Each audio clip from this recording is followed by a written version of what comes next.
राघव चड्ढा जी, अजय कुमार जी आ रहे हैं सर आपके पास। राघव जी 500 बेड का एक राधा स्वामी सत्संग पर अस्पताल शुरू हो चुका है। हमारे संवाददाता वहां पहुंच रहे हैं। जो लोग अंदर जा चुके हैं उनके बाहर कोई खबर नहीं आ रही है, कोई बताने वाला नहीं है।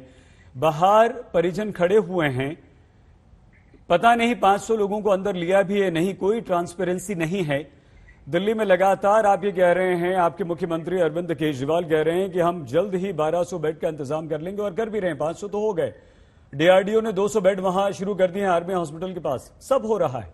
लेकिन उसके बावजूद राघव चड्ढा जी, ऑक्सीजन की कमी, लोगों को बेड नहीं मिल रहे हैं, दवाइयां नहीं मिल रही हैं और लोग परेशान हैं।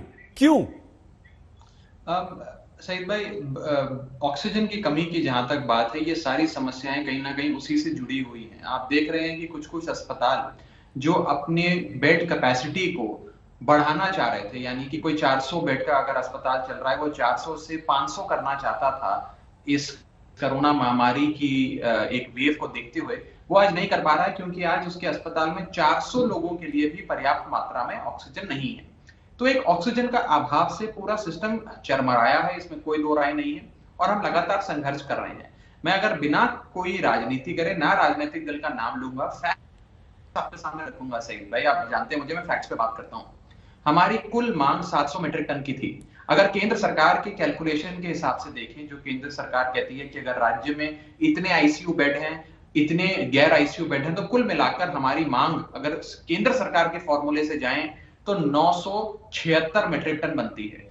हमें 976 मीट्रिक टन का आधा, यानी कि 480 मीट्रिक टन लगभग दिया गया, और उसका भी 480 मीट्रिक टन केवल हमें कागजों में आवंटित किया गया। 480 का भी 400 ही दिल्ली की दहलीज तक पहुंच रहा है। तो कहीं ना कहीं केंद्र सरकार द्वारा जो आवंटन किया गया और दिल्ली की दहलीज पे इस ऑक्सीजन को लाकर छोड़ने की चीजें जो प्रयास करे गए, उसमें कहीं ना कहीं कमी नजर आई है। मुझे लगता है कि दोनों सरकारें मिलकर काम कर रही हैं, जल्द ये समस्या हल होगी। लेकिन एक बहुत जरूरी बात, और आप कहें एक प्रकार का खुलासा, मैं आज आपके चैनल पर अभी करना चाहता हूं, जिससे कहीं ना कहीं थोड़ा सा भेदभाव नजर आ रहा है। क्योंकि अन्य राज्यों में, सईद भाई मुझे 1 मिनट दीजिएगा, फिर मेरे से मत बुलवाइएगा चाहे।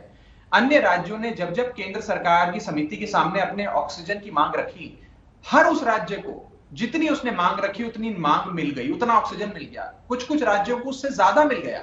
दिल्ली इकलौता ऐसा राज्य है जिसने जितनी मांग रखी उसका आधा भी उसे नहीं मिला।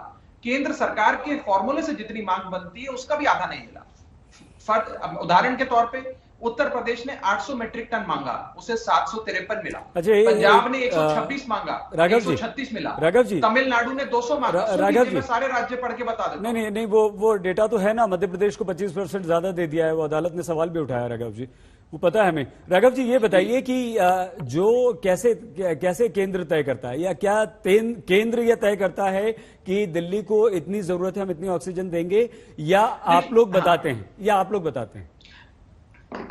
एक फॉर्मूला है सईद भाई कि अगर इस राज्य में मान लीजिए 1000 आईसीयू बेड हैं और 5000 गैर आईसीयू बेड हैं, तो 1000 आईसीयू बेड के लिए 1000 इंटू मान लीजिए 5 ऑक्सीजन चाहिए, और अगर 5000 ऑक्सीजन गैर आईसीयू बेड है तो 5000 बेड्स के लिए इतनी ऑक्सीजन चाहिए। उसका जमा कर एक फॉर्मूले के अनुसार आता है कि हर आईसीयू बेड के लिए इतना ऑक्सीजन और हर गैर आईसीयू बेड के लिए इतना ऑक्सीजन चाहिए, और उसके हिसाब से जमा कर एक आप आंकड़े पर पहुंचते हैं कि इतनी ऑक्सीजन चाहिए। उस आंकड़े के हिसाब से हमें 976 मीट्रिक टन मिलना चाहिए। आज के समय हमें आवंटित 480 है सईद भाई, और 400 भी हमारी दहलीज पर नहीं आ रहा है।